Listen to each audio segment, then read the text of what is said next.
Imagina descobrir que o seu mapa genético é só o começo da história e que com as escolhas certas você pode reescrever grande parte do seu futuro de saúde.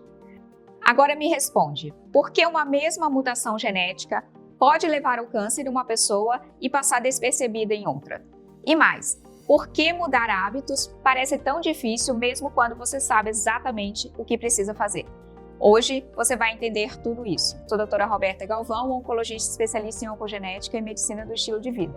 E nesse vídeo eu vou te mostrar como unir seu histórico familiar, seus testes genéticos e seu estilo de vida para criar um plano de prevenção realmente personalizado, baseado em ciência, prático e aplicável à sua vida. Fique aqui comigo até o final. Você está no canal Livre do Câncer. Hoje nós vamos falar sobre algo essencial, avaliação de risco integrado, ou seja, como combinar genética, história familiar e estilo de vida, para tentar tomar decisões mais inteligentes sobre a sua saúde. Existe uma pergunta que eu escuto muito no consultório. Doutora, eu tenho histórico de câncer na família. O que eu posso fazer? E a resposta é direta.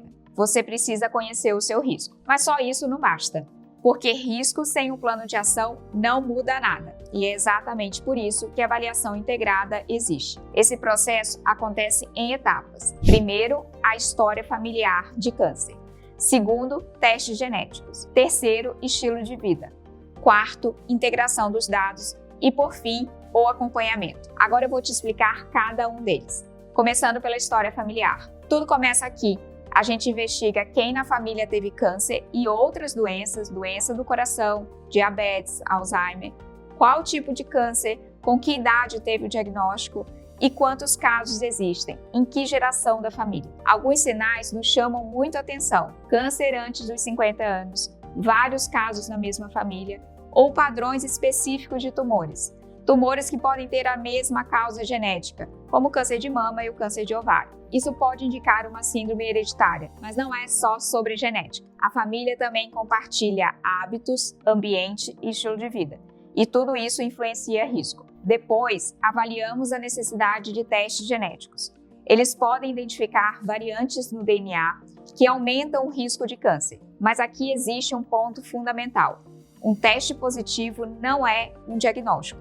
Não é uma sentença. Ele é informação que pode se tornar uma estratégia de prevenção valiosa. Por outro lado, um teste negativo não significa risco zero. Por isso, a interpretação sempre precisa ser integrada. E antes de qualquer teste, fazemos um aconselhamento genético. Porque entender o resultado é tão importante, ou melhor, até mais importante, quanto fazer o exame. Agora vem a parte mais poderosa. O que você pode modificar. Aqui avaliamos a alimentação, a atividade física, o sono, a exposição ao álcool, ao cigarro, ao estresse, o ambiente e as relações sociais. Também analisamos dados clínicos, peso, circunferência abdominal, a glicemia, colesterol, um perfil metabólico, porque tudo isso influencia diretamente o risco. Agora chegamos no mais importante, a integração disso tudo. É aqui que tudo faz sentido, porque não existe prevenção de verdade olhando apenas uma parte. A gente cruza os dados e responde perguntas como: preciso começar mais cedo? Meu risco exige vigilância mais intensa? Quais hábitos vão ter mais impacto no meu caso?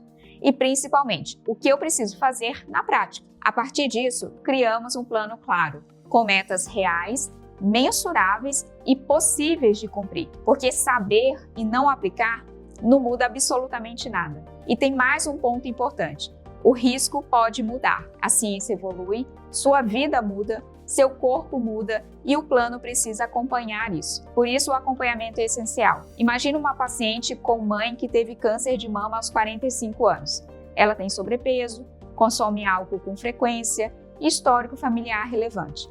O que fazemos? Avaliamos o risco genético, indicamos testes se necessário e, ao mesmo tempo, atuamos no estilo de vida. Se houver uma mutação, ajustamos a vigilância e discutimos estratégias específicas, como as cirurgias redutoras de risco. Se não houver, o cuidado continua, porque o risco não desaparece. Ele só muda de estratégia. Por isso eu sempre digo, conhecer seu risco é poder, mas conhecer só a genética é incompleto. E focar só no estilo de vida também é. Prevenção de verdade acontece quando você une os dois. Genética mostra o mapa, estilo de vida molda o caminho. E você toma as decisões. Se você quer parar de viver na dúvida e começar a agir com estratégia, eu te convido a dar o próximo passo. Agende uma avaliação de risco integrada. Nela, a gente analisa a sua história, seus riscos, seu estilo de vida e constrói um plano feito para você, personalizado, baseado em evidência e possível de aplicar. O link está aqui na descrição e se esse conteúdo fez sentido, curta esse vídeo e se inscreve no canal Livre do Câncer. E compartilha com alguém que precisa entender isso, porque melhor do que tratar é prevenir. Te vejo no próximo vídeo.